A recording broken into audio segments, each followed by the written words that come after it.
అరే మొట్టవారి డిమార్ట్ సామాన్ చెప్తా రాసుకో. అది డిమార్ట్ సామాన్లు కాదే, ఇంట్లోకి కావాల్సిన సామాన్లు.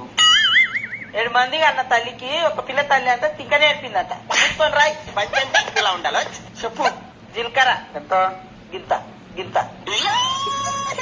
గింత గంత అంటే ఇయ్యరు. ఎంత కావాలో అంత చెప్పు.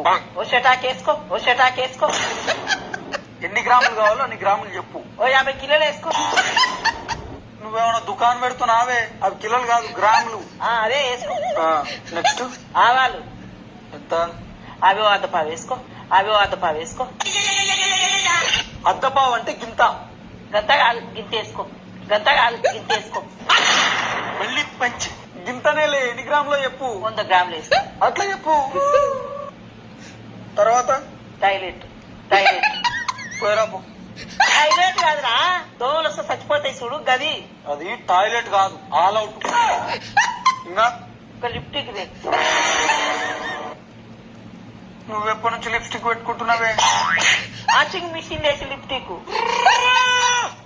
అది లిప్స్టిక్ కాదు, లిక్విడ్. నీకు ఇందాకనే చెప్పిన ఇంకా నేర్పకండి. నేనే తిక్క నేర్పుతలే, నువ్వే నాకు తిక్కలు చెప్తున్నావు. చక్క చెప్పు. ఓ పోరడా. పోరడా? ఆడేవాడు ఒక్క నీకేస్తున్న పోడర్రా. అది పోరడా కాదు, పౌడర్. నెక్స్ట్ అంట్ల సబ్బులు తీసుకురా, ఒకటేమో కుడక తీసుకురా. కుడకనా? కుడక అంటే అదే బాక్సులు ఉండదు, అదే బాక్సులు ఉండదు. అది కుడక కాదు, డిష్ వాష్ బార్ అంటారు. నెక్స్ట్ ఏంది? ఒక కంపాటు. ఎండాకాలం అయిపోయిన తర్వాత కుండెందుకే ఇప్పుడు? కుండ కాదురా, బట్టలకేస్తే కమ్మటి వాసన వస్తుంది చూడు గది గది. అది కంఫర్ట్ కాదే, కంఫర్ట్. నీ కోదన్నా నీ సామాన్ల కోదన్నా నేను రాయను పో. లచ్చలు లచ్చలు వచ్చి చదివించినాం కదా, నీకు సామాన్ రాయనికి శాతం అయితే లేదు.